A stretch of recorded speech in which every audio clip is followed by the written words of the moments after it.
Hello student, तो इस lecture में हम पढ़ने वाले हैं एल्किल हैलाइड की अपक्रिया धातु के साथ पढ़ेंगे। साथ में हम पढ़ेंगे एल्किल हैलाइड का अपचयन पढ़ेंगे। ठीक है, तो सबसे पहले धातु की अपक्रिया में हम पढ़ेंगे मैग्नीशियम धातु के साथ।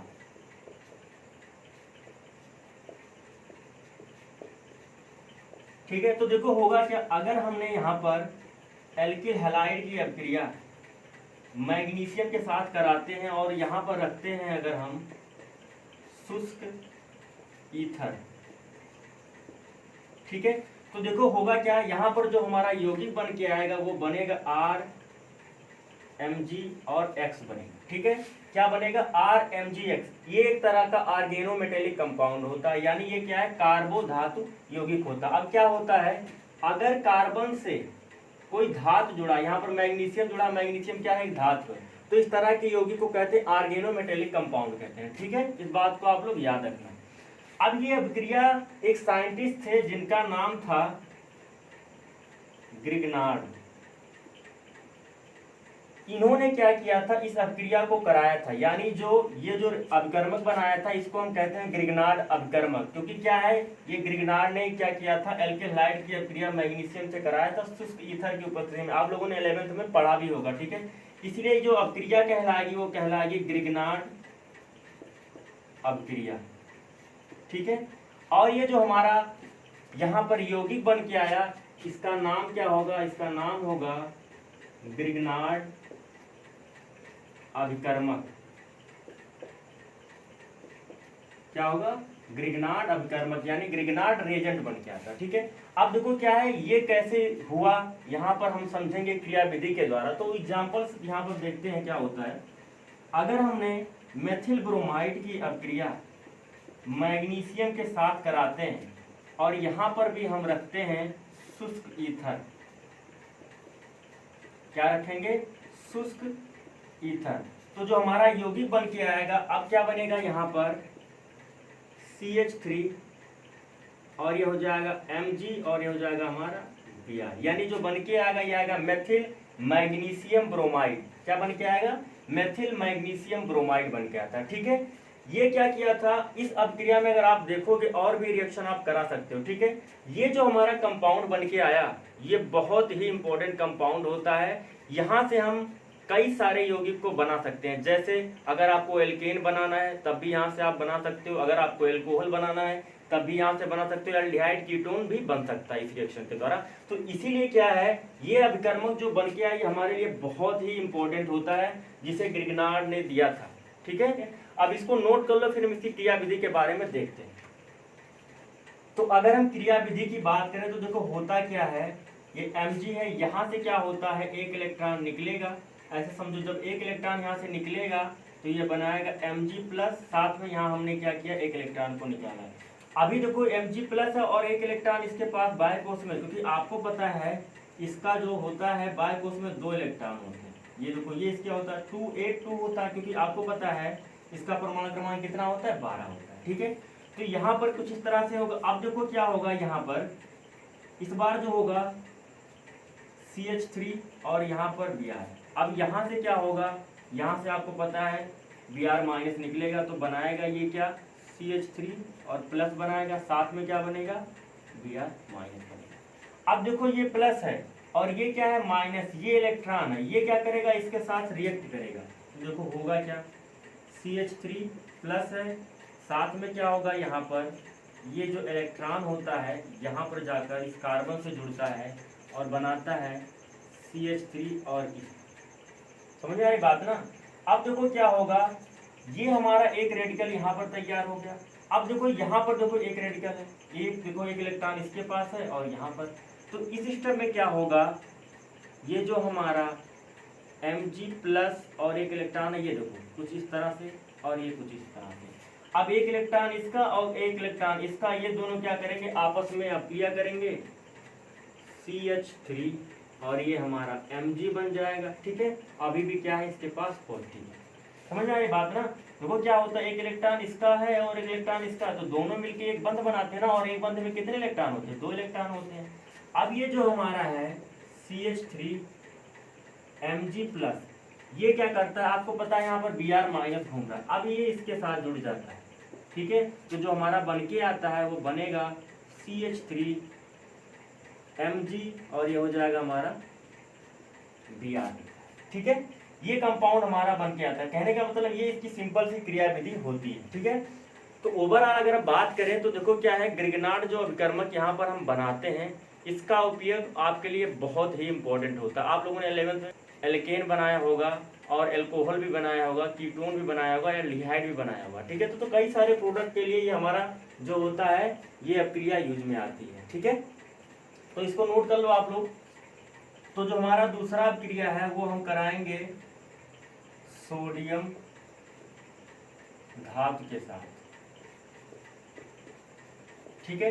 तो अगर हम एल्किल हैलाइड की अभिक्रिया सोडियम धातु के साथ कराते हैं और यहाँ पर इस बार भी हम उपयोग में लाते हैं शुष्क ईथर, तो जो हमारा यौगिक बन के आता है वो बनेगा एल्केन बन के आता है। याद रखना ये जो हमारा बन के आता है एल्केन बनेगा प्लस सोडियम हैलाइड बनेगा, ठीक है।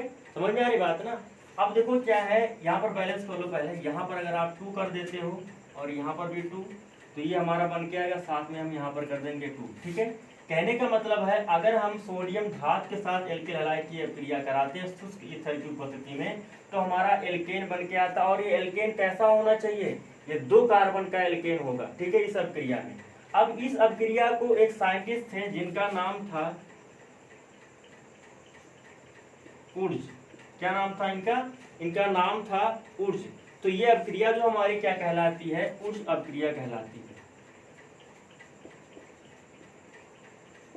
क्या कहलाएगी, उर्ज अभिक्रिया कहलाएगी। उर्ज अभिक्रिया का एक लिमिटेशन है, इनका लिमिटेशन ये है कि इस अभिक्रिया के द्वारा हम 2 या 2 से अधिक कार्बन का एल्केन बना सकते हैं, एक कार्बन का नहीं बनेगा। इस अभिक्रिया का ये लिमिटेशन है। तो देखो यहाँ पर अगर हमने यहाँ पर CH3 और यहाँ पर Br यूज किया है और यहाँ पर ये देखो सोडियम रखा है, साथ में देखो इस बार हम क्या करेंगे, यहाँ पर दोनों ओपन करके लिख दे रहा हूँ। देखो यहाँ पर ये भी है और ये भी है और यहाँ पर हमने क्या कर दिया, 2 कर दिया। तो देखो क्या होगा, यहाँ पर बात को समझना। ये देखो कुछ इस तरह से ये जुड़ जाएगा, ठीक है, और ये जुड़ जाएगा। तो देखो होगा क्या, यहाँ पर जो बनेगा वो बनेगा CH3 और ये हो जाएगा हमारा CH3।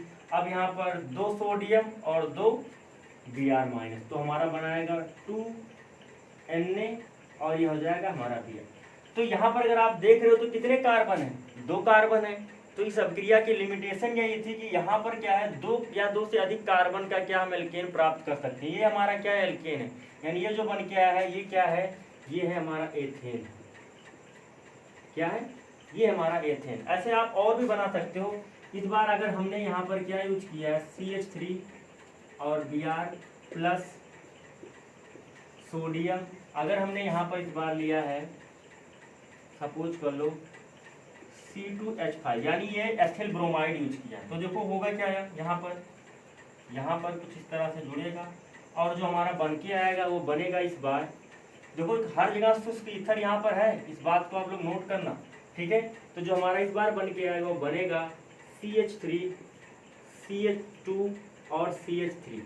ये मैंने क्या किया, इस बार ओपन। अगर आप ओपन नहीं करना चाहते हो, शॉर्ट में लिखना चाहते हो तो यहाँ पर लिख सकते हो C2H5। तो कितने कार्बन है, 1 यहाँ पर और 2 यहाँ पर, तो टोटल कितने हो गए, टोटल हो गए हमारे 3। तो ये क्या होगा, 3 के लिए क्या लगाते हैं, प्रोप यूज करते हैं। आप सभी सिंगल बंदे तो क्या हो जाएगा हमारा, प्रोपेन हो जाएगा, ठीक है। ऐसे आप कई सारे एल्केन का निर्माण उस अभिक्रिया के द्वारा कर सकते हैं। यानी कहने का मतलब अगर हम सोडियम धातु के साथ कराते हैं तो हम 2 या 2 से अधिक कार्बन का एल्केन प्राप्त कर सकते हैं, ठीक है। तो इसको नोट कर लो आप लोग। तो जो हमारा अगला अभिक्रिया है वो लिथियम धातु के साथ, ठीक है। तो अगर हम क्या करते हैं, एल्किल हैलाइड की अभिक्रिया लिथियम धातु के साथ कराते हैं तो देखो होगा क्या, यहाँ पर क्या बनता है, यहाँ पर बनेगा RLi, साथ में क्या बनेगा, LiX बनता है।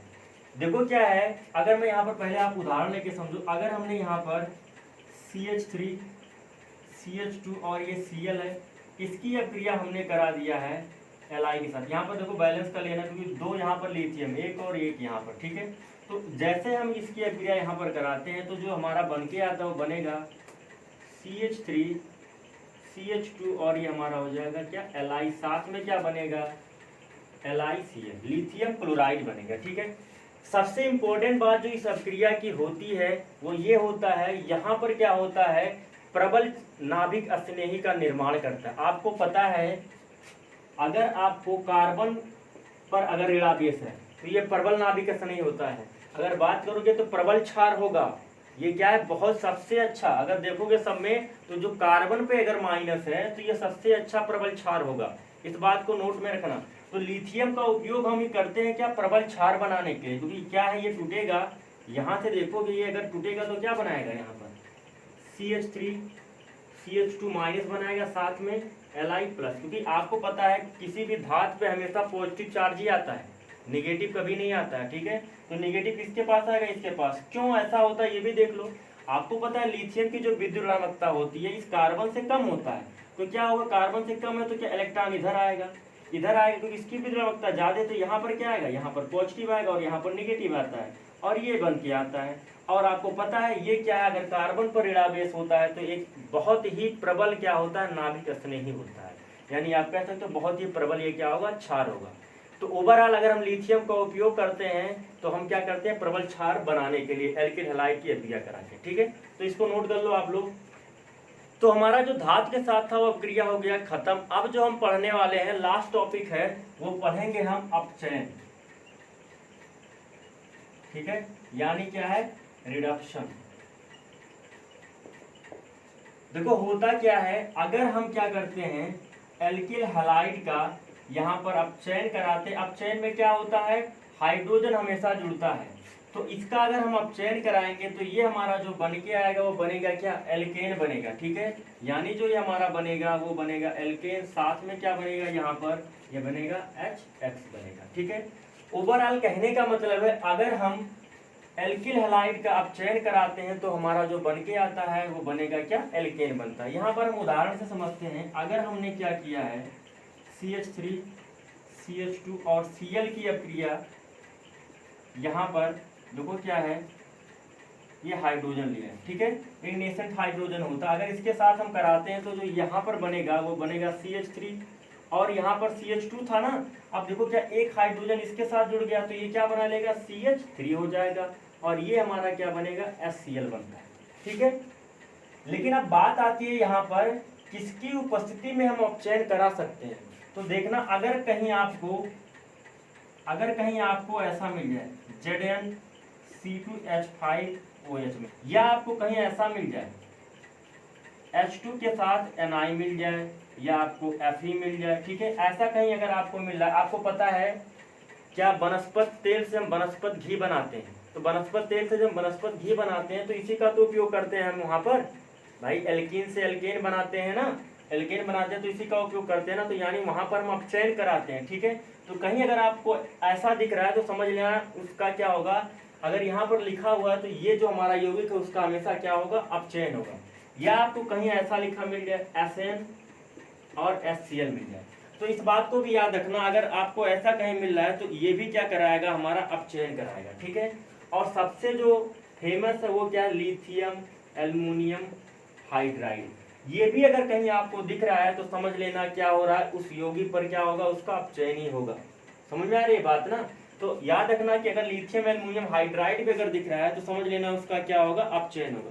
या कहीं आपको ये भी दिख जाए, ये देखो अगर ये भी दिख जाए तो समझ लेना क्या होगा, अगर कहीं लगा है तो उसका क्या कर देगा ये अपचयन कर देगा, इस बात को भी याद रखना। अभी एक दो एग्जाम्पल हम इसको यूज करके एक दो एग्जाम्पल अभी और देखेंगे। ठीक है, तो इतना आप लोगों के दिमाग में होना चाहिए कि क्या है ऐसा, अगर कहीं किसी भी अभिक्रिया यानी अगर एल्किल हैलाइड है और यहाँ पर ये सब लगा हुआ है, ये सारे किसी भी का भी अपचयन कराएंगे, अगर ऐसा आपको कहीं लिखा मिल गया तो क्या करेगा ये अपचयन कर देगा, सिर्फ एल्किल हैलाइड का नहीं अल्कोहल का भी कर देगा, इस बात को याद रखना। ठीक है, तो नोट कर लो, फिर हम एक दो रिएक्शन और देखते हैं। तो देखो हम सिंपल सा लेते हैं, अगर हमने क्या किया है मेथिल क्लोराइड लिया है। ठीक है, अब अगर यहाँ पर H2 और Ni दिख गया, H2Ni दिख गया तो समझ लेना कि अगर यहाँ पर H2Ni दिख रहा है तो ये क्या कर रहा है, ये एक अपचायक है, तो क्या कर देगा, इसका आप चयन कर देगा, और अब चयन करेगा तो ये बनाएगा क्या, CH3 और H, यानी ये क्या है, ये हमारा है CH4, और इसको हम क्या कहते हैं, इसको हम कहते हैं मेथेन। समझ में आ रही बात ना, ये क्या हमारा एक तरह का मेथेन होता है। तो एग्जांपल और देते, अगर हम यहाँ पर CH3 CH2 और ये हमारा Cl, इसका अगर हम अब चयन कराते हैं लिथियम एल्युमिनियम हाइड्राइड की उपस्थिति में, तो ये भी क्या एक तरह का अपचायक है, और इसका आप चयन कर देगा और बना लेगा ये हमारा CH3 और CH2 है, तो एक और लगेगा तो क्या हो जाएगा, CH3 हो जाएगा। ये इसको क्या कहते हैं हम, एथेन कहते हैं। तो यानी ये भी क्या हमारा बन गया, एक तरह का एल्केन बन गया है। समझ में आ रही बात ना। ऐसे आप कई भी रिएक्शन आप देखोगे, जितना हमने अभी बताया कि जो अपचायक होते हैं उनको अगर यहाँ पर लिखा हुआ मिल जाए तो समझ लेना क्या करेगा, इस एल्केन हैलाइड का आप चयन करा देगा, हमारा एल्केन में करा देगा। ठीक है, तो इस लेक्चर में बस इतना ही, इसको पहले आप लोग नोट कर लो। तो यहाँ पर एल्केन हैलाइड की रासायनिक अभिक्रिया खत्म हो गई, और हमारा जो टॉपिक था एल्केन हैलाइड वो पूरा खत्म हो गया। ठीक है, अब जो हम इस चैप्टर का अगला टॉपिक पढ़ेंगे वो पढ़ेंगे हैलोएरिन, जो कि क्या है, बहुत ही इंपॉर्टेंट है, और वहाँ से बहुत ही क्वेश्चन आते हैं और मजेदार टॉपिक होने वाला। ठीक है, तो फिर मिलते हैं अगले लेक्चर में।